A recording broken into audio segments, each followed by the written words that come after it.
What's up, summoners, and welcome back to our League of Legends Top 5 Plays. Make sure to stay until the very end for more information on a double giveaway we're doing to celebrate the start of our new partnership with Phoenix.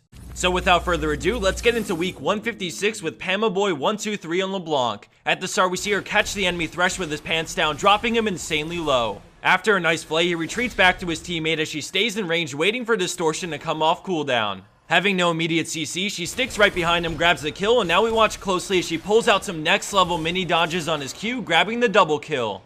Let's watch that one more time, but this time in slow-mo as we pay close attention to the reactivation on Distortion and her ultimate to just barely dodge 2 Qs in a row, granting her the double kill. Moving along into our number 4 play, we turn the tables and now we're rooting for I Love Smarties on Yasuo as he takes on 2 enemy champions at once. Right at the start, we see the friendly Ramus go down after a nice counter gank by Lee Sin, and now Yasuo is left in a 1v2 as he backs off from Diana for now. All of a sudden, he sees an opening and dashes into his Q, securing the kill and then piecing out with another dash. With a tornado ready, he moves in and exchanges briefly with Lee Sin before using Sweeping Blade to continue kiting. By moving around with his E, he not only quickly stacks up flow, but also slowly pokes down Lee Sin with his Q until the tornado is back up and he can fight him toe-to-toe. After a lot of close calls and a nice juke on Sonic Wave, he sees an opening and lines up his Q, picking up his second kill in this play. Lee Sin is widely known to be one of the most mobile champions in the game, but give Yasuo a creep wave and he'll put that statement to rest. Until we get to our number 2 play.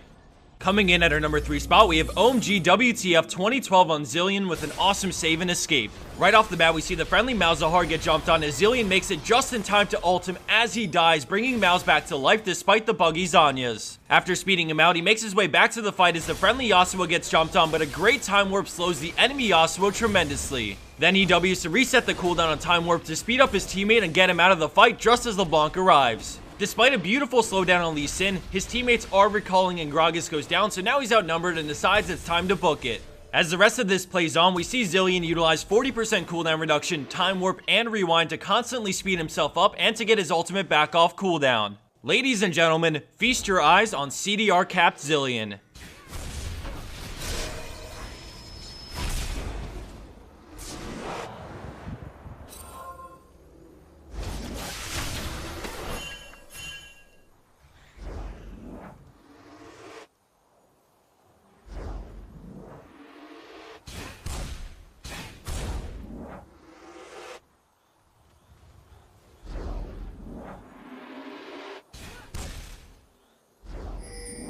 Scoring in at our second place spot, we have SG Vespron on Lee Sin. At the start, we see blue team down around 5,000 gold after picking up Baron, and with Annie out of position, they sweep in and pick up the free kill. Having the fresh Baron buffs, they start pushing out the lane to go for the mid tower as we speed things up, and out of nowhere, a fight erupts in the middle of the lane, and Lee Sin rushes over to help out. He safeguards in and E's Shaco as he makes his way to the enemy Riven to try and grab the kill, but unfortunately, the Shaco box fears him just in time, forcing him to back off.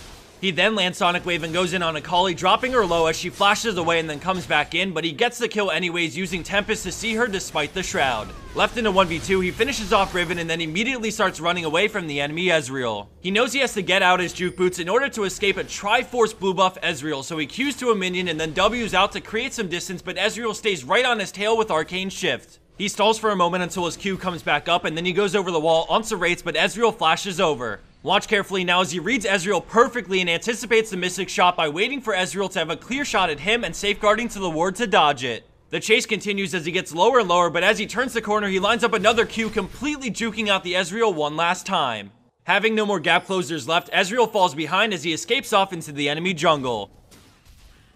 And for our number 1 pro play for this week, we have Necromancer on support Thresh, saving his base when no one else can. We start things in the heat of battle as he does whatever he possibly can to peel the enemy Shyvana off of his AD carry, and despite an amazing effort, the enemy Vi ults her under the tower for the kill and then barely escapes. Being the last man standing for his team, the enemy Ziggs gets antsy and dives him for the ace and guaranteed win, but the towers mow him down as Necromancer gets away. As he heals up, the enemy team continues to push, and now we see he's left in a 1v3. At this point in the game, Vayne can easily lifesteal through the damage, so he knows he has to fight them with the help of his towers or he can't stop their push. He also knows that he can't get caught out for any reason because if he trades 1 for 1, he still loses the game, so he waits patiently for the best opportunity to go all in. After the first tower goes down, he plays more aggressive and runs instant range of Shyvana's Sunfire Cape, making the tower switch to her, but it's not enough to get the kill. Having nothing to lose, he goes all in on Leona as they switch their focus to him, but he somehow manages to escape with a flash despite her ultimate, but more importantly, this baits Vayne close enough to the fountain, and he sees his opening, landing a miracle hook for the kill on Vayne. Since Leona died at the same time to creeps, he wastes no time and goes for Shyvana, picking up the 1v3 triple while saving his Nexus. By remaining patient, looking for openings, and most importantly, not giving up,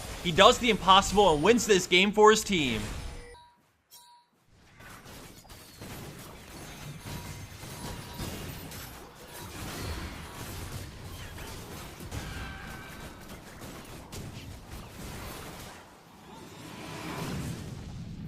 And for the bonus clip of the week, we have All-Pro Ninja 8 on Amumu with a huge BM play that helps pull his team back into the game and eventually take the win. We see him walking around and then all of a sudden nothing. By pretending to be AFK, he lures in Corki as we see his team coming down mid to follow up.